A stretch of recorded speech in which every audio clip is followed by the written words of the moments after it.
We're here at Casper Brewing Company. This is Dave Casper.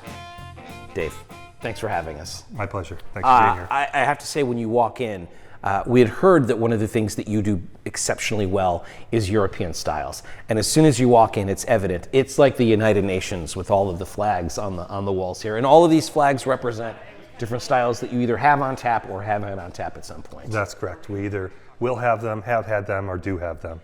As we're taping this, it's a Veterans Day 2023, and Dave, you are a veteran. That's correct. So thank you so much for your service to our country. That. Thank you. I assumed, naturally, oh, that makes sense. He's really good at German beer because he was probably stationed in Europe. And the part of Europe that you were stationed in was? Saudi Arabia. Yeah, not a great beer scene. They're not known for the craft beer. No. So how does this happen? How do you fall in love with all of these different styles of European beer?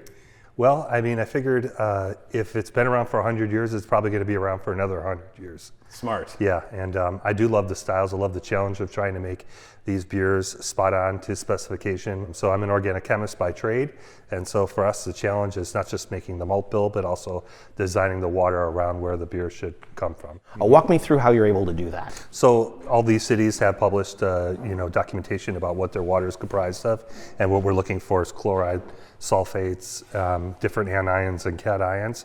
And Bloomington is anions and cations. Yeah, Am I saying that right? That's correct. What does that mean? So like calcium, magnesium, sodium, those would be all cations, things that are positively charged. Oh. And negatively charged things would be sulfates and chlorines, chlorides more specifically. So you're taking a look at ions. That's how specific you are getting into it when you're messing around with the water to make it taste the way it's supposed to taste. That's correct, and they do affect taste quite a bit, especially mouthfeel. Or they accentuate or de-accentuate hop levels. So for instance, if you look at Czech Pilsner's water is really bereft of any cations or anions, so they could cram hops in there even at the bittering stage, and it doesn't come off as overly bitter. It comes off as extremely flavorful. What's the water like here in Bloomington Normal? What are you working with? Bloomington is really great. The water here is really great. It's a good palate for starting pretty much any beer. When I'm making my Czech Pilsner, it's not nearly as good as the water that comes from the Czech Republic. However, it's a good starting point, and we really don't do anything to modify it. We get as close as we can just by using Bloomington's water. Wow, that's incredible. Mm-hmm.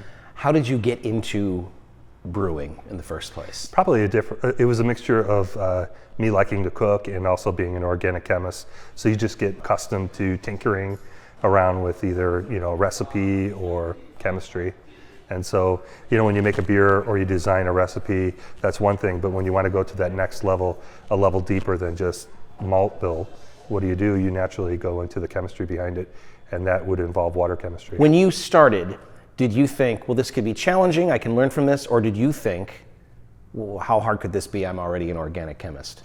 Well, I definitely didn't come into it with any kind of cockiness. I mean, making beer, even as intelligent as anybody is going to involve a lot of trial and error, especially with the recipes. You don't really realize what this is going to do to a beer and that's going to do to a beer.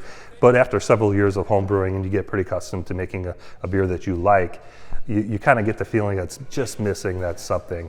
And that one thing where you put two beers side by side and you really can't go, I can't tell you why I like this one better, I just know I do. Mm-hmm. It's usually water chemistry.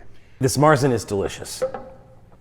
How many times have you tinkered with this to make it taste as delicious as this? This can't be your first attempt. I refuse to believe you could have made this on your first attempt. I would say with the Marzen, we've made it probably 2 or 3 times, and that's about it. That's shocking to me. The malt bill. Okay.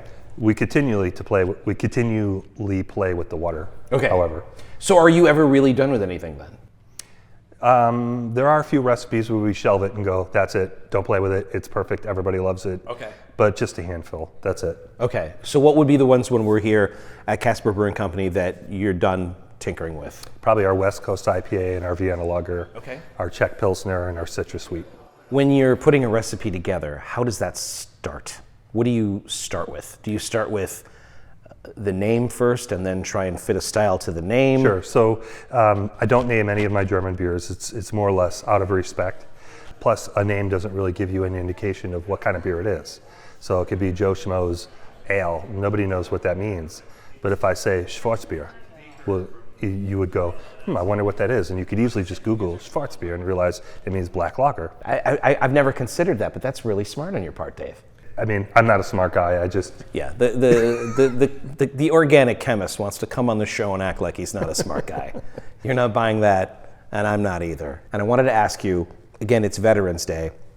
You've got a wall here of heroes on the wall. Yeah. Kind of walk me through that and why that was so important. When a service member dies, they leave a huge hole in the family and the loved ones behind.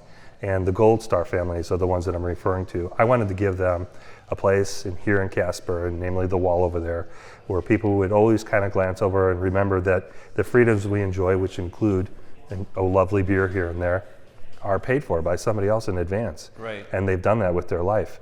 And so I've given the Gold Star families a place for everybody to remember and respect and pay homage to those loved ones who have given their lives for our freedoms. Atmosphere here, you've said, is very important, that this is a family-friendly atmosphere, that you want this to be a place where families can come and enjoy themselves. And you know something about family. How many kids do you have? I have 6 kids. And you still find time to brew beer. Walk me through that. It's challenging. Uh-huh. Yeah, it's very challenging. You have to make large enough batches so that things aren't running out. It is challenging, but if you're willing to give up sleep, there's always time.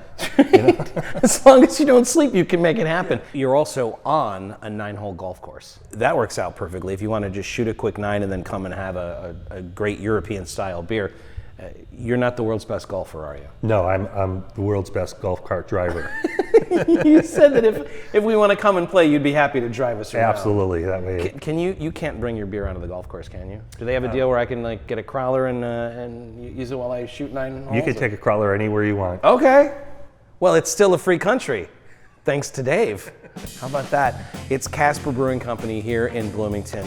A really wonderful space, a great space for families, and I have to say, like, the intention that you put, the thought that you put into each one of these beers on a atomic and ionic level, but also like from the heart, like brewing with bigger things in mind than just having a couple of beers and having a lot of fun. It's much appreciated. Keep up the good work. Thank you very much. And this is where we say cheers. Cheers. Thanks, Dave. Casper Brewing Company. Prost. Before you came to work here, you weren't particularly crazy about craft beer. Oh no, I hated it. You hated craft I hated it. I was a Busch Light, Natty Light drinker. If I was fancy for a night, I was drinking Bud Light.